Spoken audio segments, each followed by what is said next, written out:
नमस्कार, आप देख रहे हैं आवाज इंडिया, देश की भरोसेमंद आवाज। और मैं हूं इशिता चक्रवर्ती। आइए एक नजर डालते हैं देश विदेश से जुड़ी 20 बड़ी खबरों पर। संयुक्त राष्ट्र में भारत ने पाकिस्तान को फ्रैंकेस्टीन स्टेट बताते हुए आतंकवाद को बढ़ावा देने का आरोप लगाया है। भारत ने कहा है कि पाकिस्तान आतंकियों को पनाह देता है और दुनिया को गुमराह करने की कोशिश करता है। साथ ही भारत ने पीओके और सिंधु जल संधि के मुद्दे पर भी पाकिस्तान को घेरा है।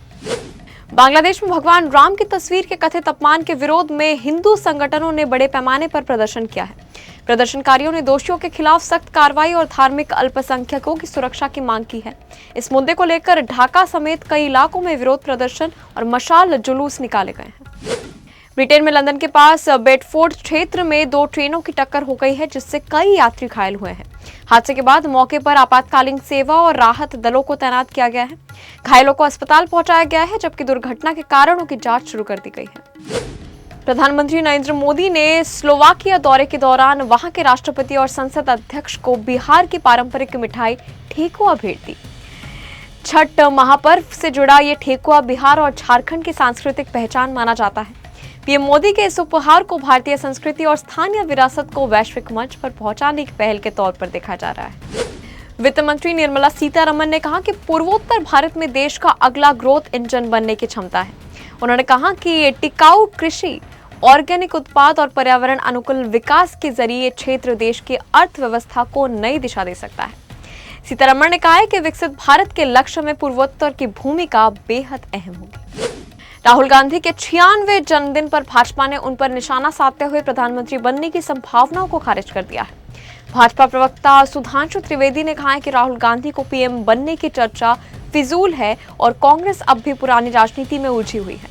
वहीं भाजपा नेताओं ने राहुल से अधिक परिपक्व राजनीति की उम्मीद की है।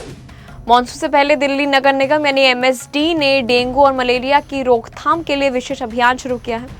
निगम की टीमें घरों, बाजारों और सार्वजनिक स्थानों पर मच्छरों के प्रजनन स्थलों की जांच करेंगे। लोगों को पानी जमा न करने देने और साफ सफाई बनाए रखने के लिए जागरूकता भी की जा रही है। अयोध्या राम मंदिर में चढ़ावे की कथित चोरी के मामले में मुख्यमंत्री योगी आदित्यनाथ ने सख्त रुख अपनाया है। उन्होंने कहा कि 15 दिन इंतजार कर लीजिए, अगर कोई दोषी है तो चाहे वो कितना भी बड़ा क्यों ना हो, बख्शा नहीं जाएगा। योगी ने भरोसा दिलाया कि एसआईटी जांच में सच सामने आएगा और दोषियों पर कड़ी कार्रवाई की जाएगी। शिवसेना यूबीटी के स्थापना दिवस पर कार्यक्रम में उद्धव ठाकरे भावुक नजर आए। पार्टी में बगावत की अटकलों के बीच उन्होंने कार्यकर्ताओं से कहा कि अगर उन्हें लगता है कि वो नेतृत्व करने में सक्षम नहीं है तो अभी बता दे, वो तुरंत पद छोड़ देंगे। हालांकि उन्होंने साफ किया है कि पार्टी को किसी भी हाल में चोरों के हाथों में नहीं देंगे। कोलकाता एयरपोर्ट पर तृणमूल कांग्रेस और भाजपा कार्यकर्ताओं के बीच उस समय तनाव बढ़ गया जब अभिषेक बैनर्जी के पहुंचने से पहले दोनों पक्ष आमने सामने आ गए। नारेबाजी के बीच स्थिति धक्का मुक्की तक पहुंच गई, जिसके बाद सुरक्षा कर्मियों को हस्तक्षेप करना पड़ा। पुलिस ने मौके पर पहुंचकर हालात को नियंत्रण किया है और किसी बड़े विवाद को टाल दिया है।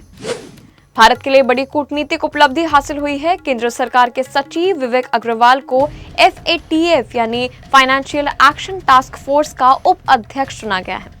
ये पहली बार है जब भारत को इस वैश्विक संस्था की उपाध्यक्षता मिली है। FATF दुनिया भर में मनी लॉन्ड्रिंग और आतंकवाद के वित्त पोषण पर नजर रखने वाली प्रमुख संस्था है। वाराणसी के करहिया क्षेत्र में CNG पंप के पास स्थित एक प्लास्टिक गोदाम में भीषण आग लग गई। शुरुआती जांच में शॉर्ट सर्किट को आग की वजह माना जा रहा है।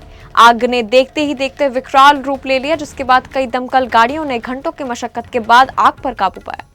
घटना में करोड़ों के नुकसान की आशंका जताई जा रही है।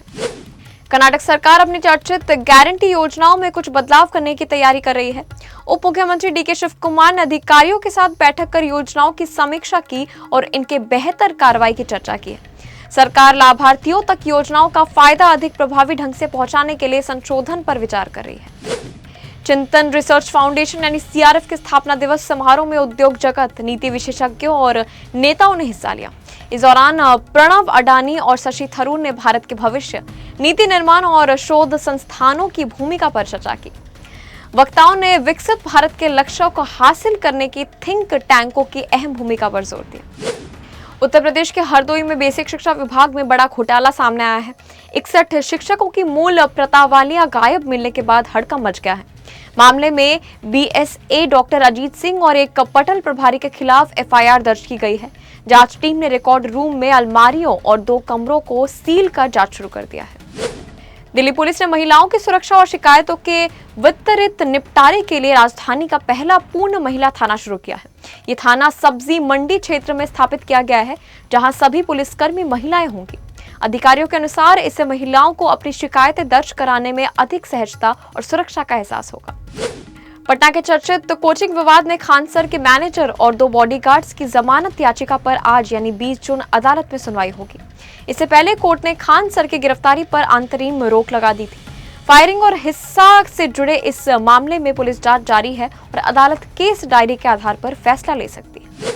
शाहिद कपूर की फिल्म कॉकटेल 2 के साथ श्रद्धा कपूर की आगामी फिल्म इथा का टीजर रिलीज हो गया है। टीजर में श्रद्धा मराठी तमाशा कलाकार विठाबाई नारायण गावकर के दमदार किरदार में नजर आ रही है। उनके नए लुक और अभिनय की सोशल मीडिया पर खूब चर्चा हो रही है। लक्ष्मण उतेकर ने निर्देशन में बनी ये फिल्म 28 अगस्त को सिनेमाघरों में रिलीज होगी। टीवीएफ के चर्चित वेब सीरीज ग्राम चिकित्सालय 2 में पंचायत के लोकप्रिय किरदार बनकारस और विनोद की एंट्री होने जा रही है। प्राइम वीडियो ने नए सीजन और का ट्रेलर जारी कर दिया है और इस खास क्रॉसओवर की झलक दिखाई गई है। दर्शकों को 2 लोकप्रिय ग्रामीण दुनिया के किरदारों को एक साथ देखने का मौका मिलेगा। सीरीज 23 जून से स्ट्रीम होगी।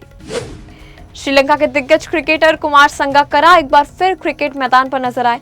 इंग्लैंड में क्लब क्रिकेट खेलते हुए संगकारा भारतीय बल्लेबाज यशस्वी जायसवाल का हेलमेट पहने दिखाई दिए, जिसकी तस्वीरें सोशल मीडिया पर तेजी से वायरल हो रही है।